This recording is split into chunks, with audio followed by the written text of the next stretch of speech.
Hello chers camarades, j'espère que vous avez la pêche. Aujourd'hui, on se retrouve pour un nouveau tutoriel sur ChatGPT. Et aujourd'hui, c'est un autre jour encore, car on va faire des exposés avec ChatGPT.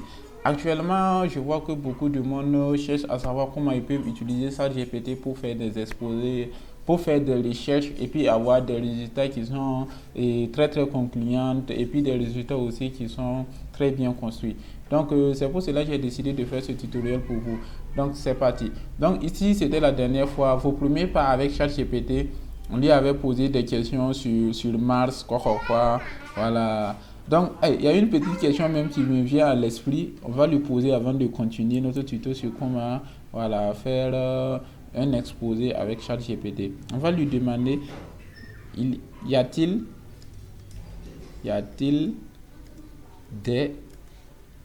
des extraterrestres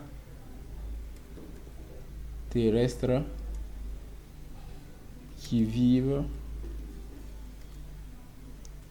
sur Mars. On va lui demander voir s'il y a des extraterrestres parce que comme on veut aller là-bas, là, on ne peut pas aller cohabiter avec des extraterrestres qu'on ne connaît pas. Hein. Donc ici, il dit qu'à ce jour, il n'y a aucune preuve scientifique concluante de la présence d'extraterrestres vivant sur Mars ou ailleurs dans l'univers. Donc ça veut dire que partout, même dans l'univers même, il n'y a pas d'extraterrestres. Donc les recherches en cours se concentrent sur la possibilité de vie microscopique passée ou présente sur Mars. Ok. Bon, c'était juste une petite question de blague. On va continuer. Et on va faire New Chat. Donc, ça veut dire que, et pour ceux qui ne le savent pas, ChatGPT est subdivisé en deux grandes parties. Bon, disons trois grandes parties. Donc, ici, on a tout ce que vous avez dit auparavant, toutes les recherches que vous avez faites et vous avez fait auparavant, ça va se lister ici. Donc, ça veut dire que vos conversations là, ça ne disparaît pas. Donc, ça reste là. Ici, on a la partie là où vous allez voir vos réponses. Et en bas ici, c'est la partie là où vous posez vos questions. Vous voyez, c'est écrit Sun et Matches. Donc, ça veut dire que ici, c'est la partie là où vous posez vos questions. Ici, c'est la partie là où vous voyez les réponses. Et cette partie, c'est la partie là où se stockent toutes vos conversations. Donc, si vous cliquez ici sur New Chat, comme ça va vous ouvrir un nouveau onglet que vous pouvez poser des questions. Donc, ça veut dire que c'est une partie vierge. Il faut savoir que ChatGPT, c'est comme un être humain dans la vraie vie, mais qui a plusieurs personnalités. Est-ce que vous voyez? Donc aujourd'hui, par exemple, vous partez, vous croisez Ablas, vous causez avec Ablas. Demain, vous partez, vous croisez par exemple Cynthia. Donc ça veut dire que ce que vous avez dit avec Ablas et puis ce que vous allez commencer à parler avec Cynthia là, c'est pas pareil. Donc il faut savoir que ChatGPT peut se comporter comme Ablas, il peut aussi se comporter comme Cynthia. À chaque fois que vous faites un new chat, ça veut dire qu'une nouvelle conversation, ça veut dire que vous changez encore de personne. Donc voilà, hier on était sur Ablas, aujourd'hui on va partir sur Cynthia.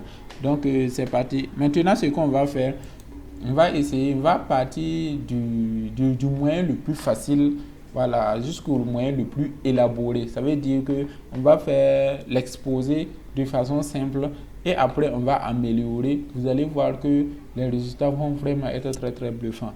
Donc on va poser comme sujet, on peut dire que et on va donner quoi comme sujet d'exposé? Comme sujet d'exposé, on va prendre l'intelligence artificielle, avantages et inconvénients. Donc, ça veut dire que votre prof vous a donné comme thème intelligence artificielle, avantages et inconvénients. Donc, ici, on va lui demander, salut, on va lui poser comme une personne, salut ChatGPT, et peux-tu, peux-tu, donc, peux-tu me faire un exposé sur le thème je mets 2 points et puis je lui donne le thème intelligence artificielle, je mets virgule puis je lui dis avantage et inconvénients. Bah, c'est la requête la plus simple que l'on puisse faire, hein. Et puis on peut cliquer ici ou bien on peut faire sur la touche entrée du clavier, ça marche. Donc je clique là. Voilà. Bien sûr, voici un exposé sur le thème de l'intelligence artificielle en mettant en avant ses avantages et inconvénients. Titre: Intelligence artificielle, deux points, avantages et inconvénients. Vous voyez, non? Ça vous fait ça même, c'est propre, ça vous donne une introduction ici. Vous voyez l'introduction qui est là. Introduction, grand 1, avantages de l'intelligence artificielle. Petit 1, automatisation des tâches, précision et fiabilité, prise de décision améliorée. Donc, vous voyez, non, c'est un exposé, il est en train de rédiger comme ça actuellement. Donc, ChatGPT est en train de nous faire un exposé sur les thèmes intelligence artificielle, avantages et inconvénients. Ça part de l'introduction, vient au grand 1, petit 1, ça donne les sous-points. Vous voyez, non, grand 2, maintenant il passe aux inconvénients et il parle de la perte des emplois qui est vraiment une réalité. Parce que, bon, avec l'intelligence artificielle, je ne dirais pas aussi que c'est une réalité en tant que telle, la perte de l'emploi que l'intelligence artificielle va engendrer. Moi, je pense plutôt que c'est une migration des emplois.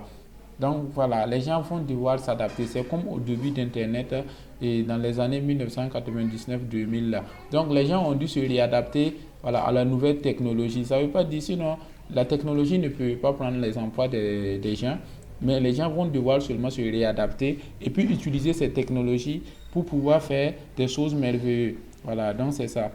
Donc vous voyez, non?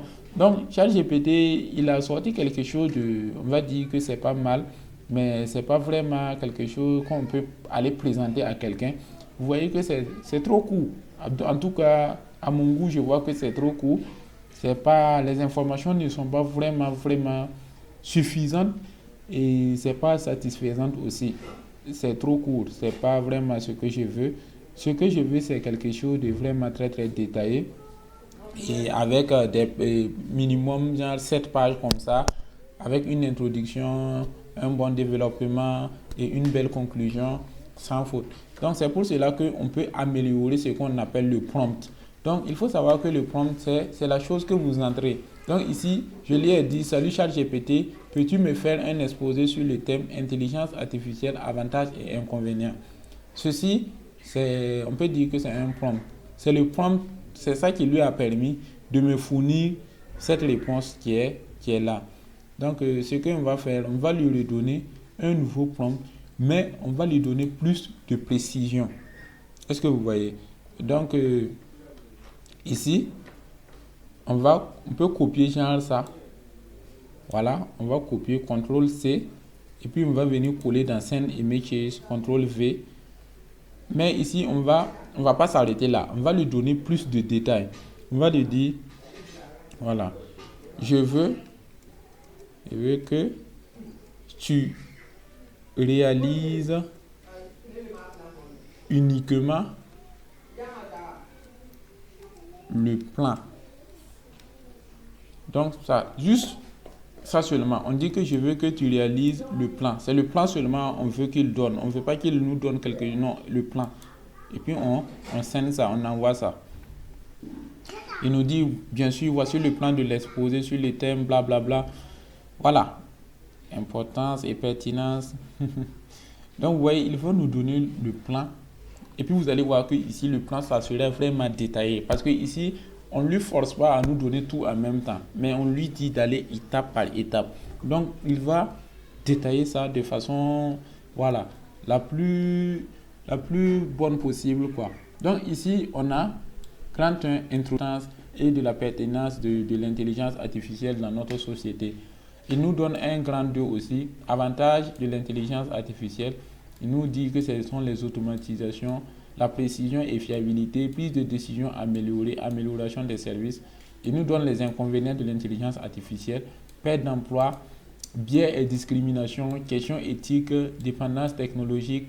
Voilà. Et puis il nous met une conclusion ici en disant que dans la conclusion, on peut faire un récapitulatif des avantages et des inconvénients de l'intelligence artificielle, tout en n'oubliant pas de souligner l'importance de la réglementation de l'éthique, voilà, dans le développement de l'intelligence artificielle et en ne mettant pas aussi les perspectives pour l'avenir de l'intelligence artificielle.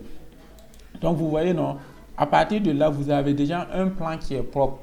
Vous avez déjà votre plan de travail. Donc à partir de cela, et puis le thème qu'on vous a donné, vous voyez que voilà, on a un plan qui est vraiment très très propre. Et maintenant, on peut prendre chaque partie et puis on va faire nos recherches. On va dire à ChatGPT de nous donner le contenu de chaque partie. Donc, je pense que je vais m'arrêter là pour aujourd'hui. Sinon, la vidéo va être vraiment très très longue et bon, ça peut être aussi parfois désagréable à regarder quand une vidéo est trop longue. Mais dans la prochaine vidéo, on va réaliser l'exposé, voilà, du début jusqu'à la fin. On va prendre le plan et puis maintenant, bingo, on va utiliser ce plan pour faire l'exposé proprement. Et puis, je vais vous montrer comment vous pouvez recadrer tout ça pour que voilà, ça soit vraiment quelque chose d'impeccable. Donc, c'était Mr. Bill. On se retrouve de l'autre côté. Ciao, ciao.